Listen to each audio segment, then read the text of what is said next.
everyone, welcome back to my channel. I hope you all are doing good. So today's video is going to be another video for my 10th graders.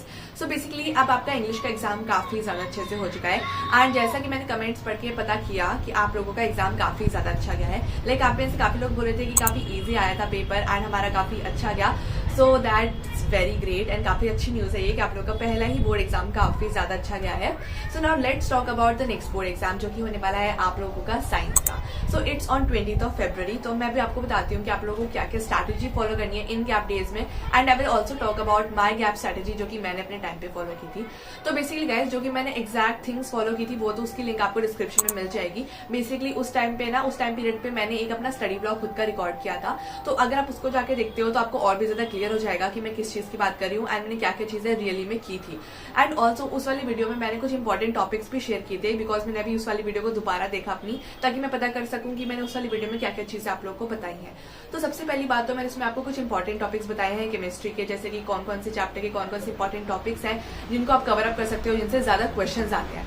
And मैंने पूरे के पूरे gap days में कहाँ से question practice किया है and कहाँ से वीडियोज देखी है, कैसे प्रैक्टिस किया है, सब कुछ मैंने उस साइंस एग्जाम के लिए उस वाली वीडियो में बता रखा है। तो आप जाके उस वाली वीडियो को दे सकते हो, उसका लिंक जो है मैं डिस्क्रिप्शन में दे दूंगी। So now let's get started with today's video and let's see कि what all new I have for you all, जो कि आप अपने गैप डेज में फॉलो कर सकते हो। So let's get started.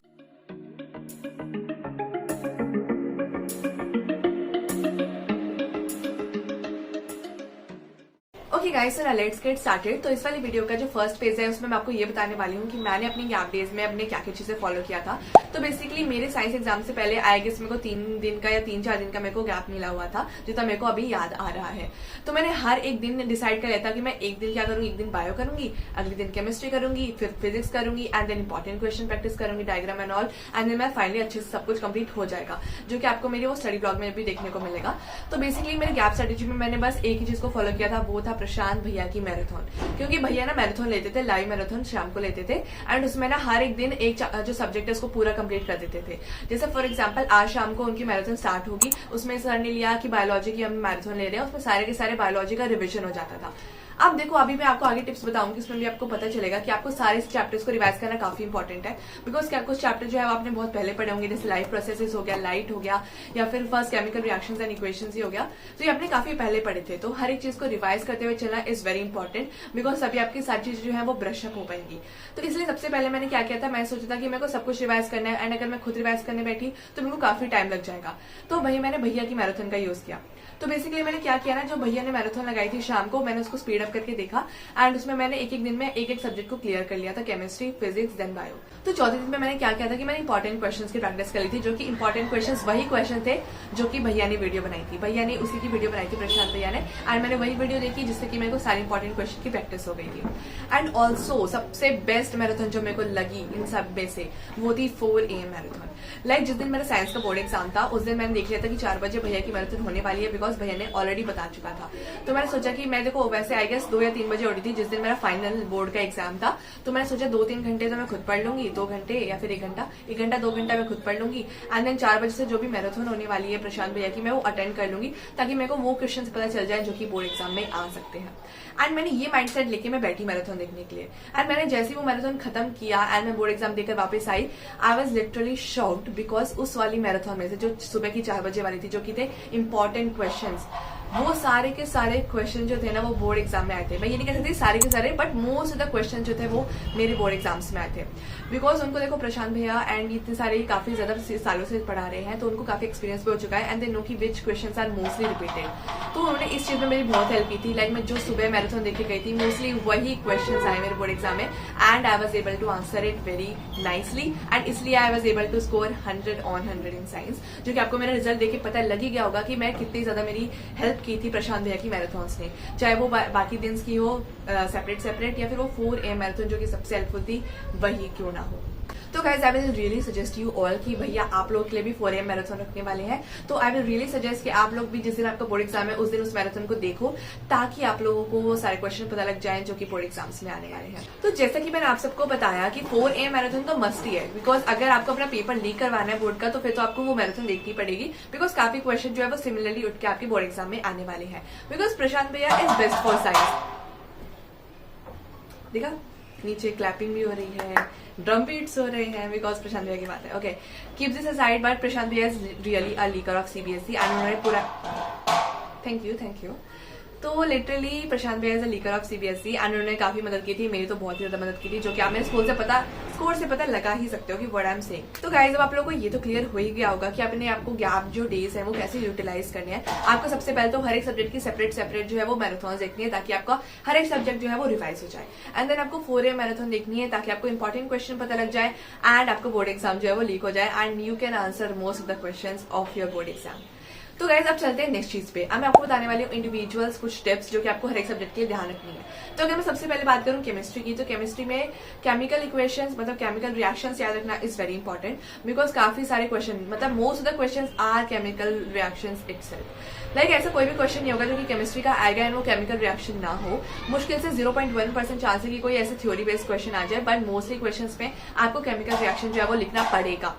तो उस केमिकल रिएक्शन को लिखने के बाद आपको उसको बैलेंस जरूर करना है, बिकॉज अगर आप बैलेंस नहीं करते हो तो आपके हाफ मार्क्स कटने के चांसेस होते हैं। So make sure, thank you. तो मेक श्योर कि आप हर एक जो अपना रिएक्शन है उसको बैलेंस कर रहे हो। अगेन जो थ्योरी वाला पार्ट होगा, देखो आपको सिर्फ आंसर में केमिकल रिएक्शन तो लिख के नहीं आना है, आपको थोड़ा थ्योरी पार्ट भी लिखना पड़ेगा।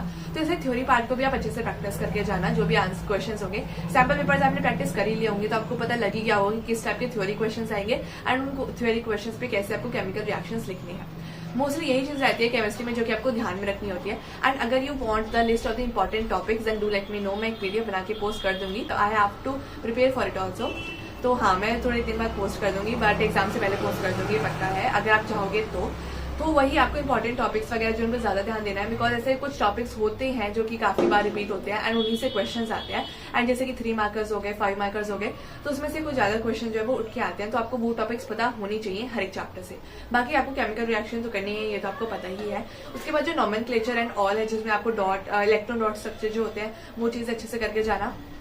एंड केमिस्ट्री में बस आपको यही ध्यान रखना होता है basically. And also Intex question जो होते हैं, जो चैप्टर के अंदर दिए होते हैं बॉक्स पे, and also back side question, इन दोनों क्वेश्चन को जरूर प्रैक्टिस कर लेना along with your important question जो भी आप करने वाले हो। बट इन दोनों को जरूर देख के जाना।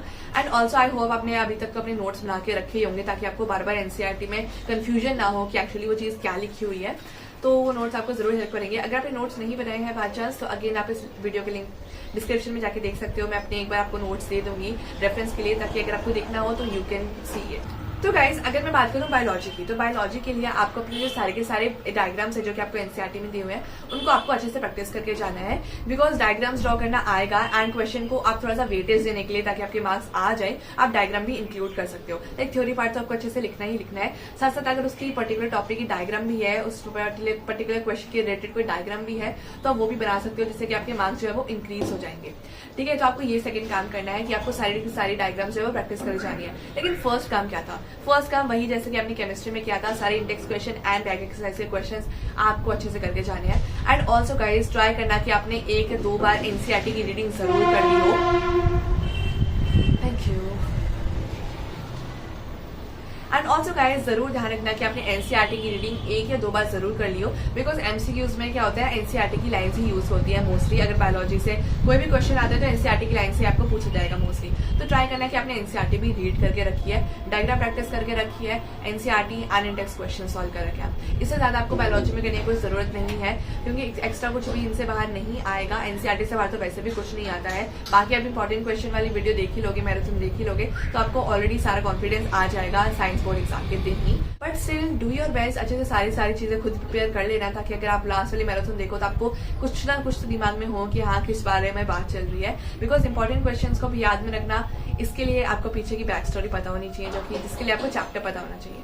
तो ये बात करी हमने बायोलॉजी की। बट अगर मैं बात करूं फिजिक्स की, तो फिजिक्स में again we have a lot of numericals काफी ज्यादा प्रैक्टिस करना। अगेन आपकी एनसीईआरटी के सारे questions, intext and exercise practice करके जाना।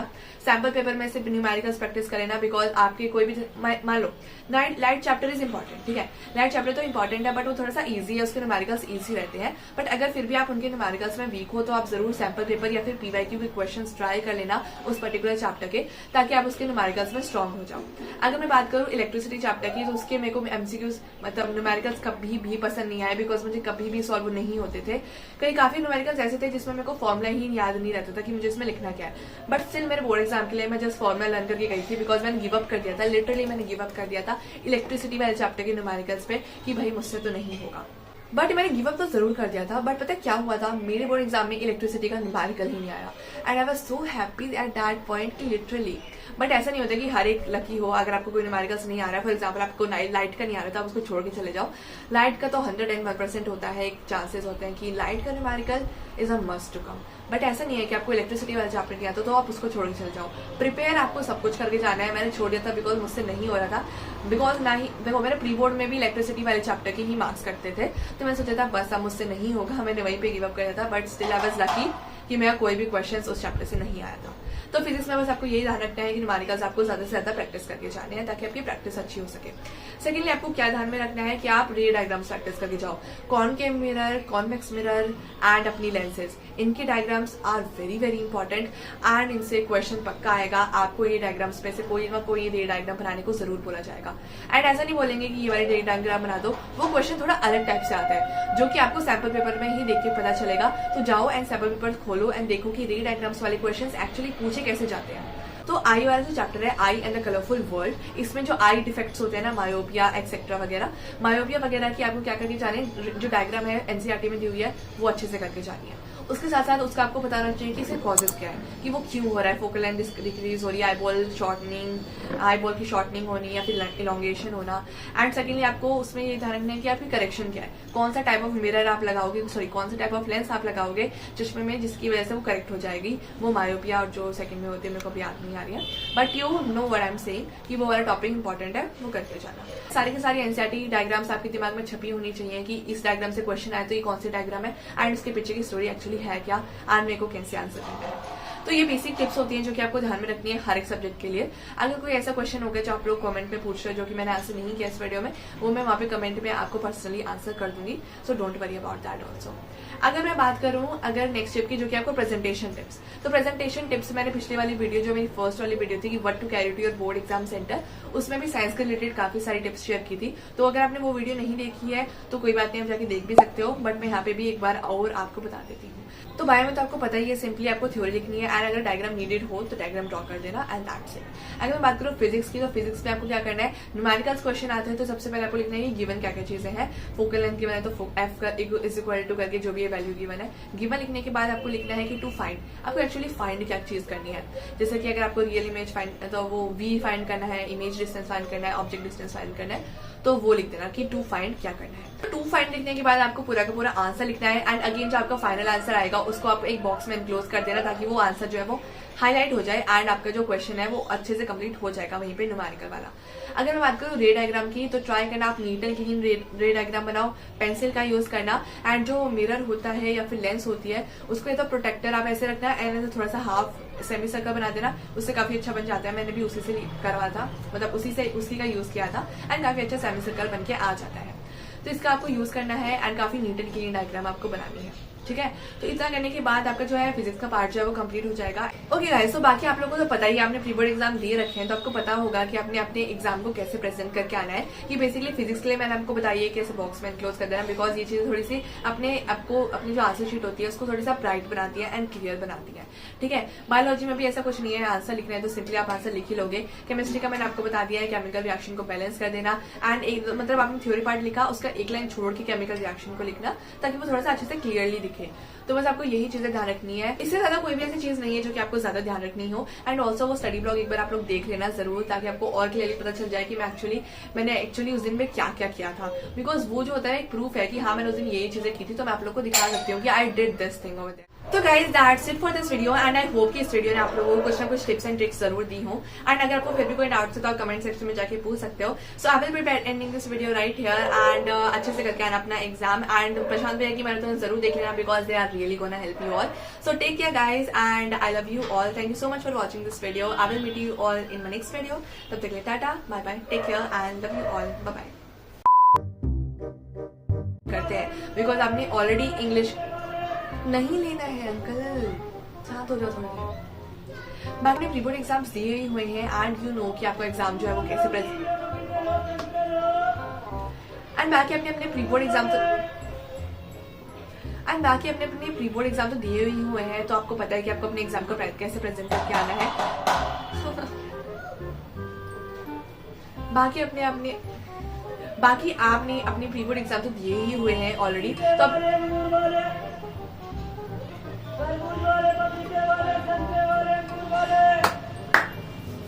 ओके तो बाकी आपने अपने प्री बोर्ड एग्जाम तो दिए ही हुए हैं एंड आपको पता है कि आपने अपने एग्जाम को कैसे प्रेजेंट जाते नहीं कि दूसरी भाई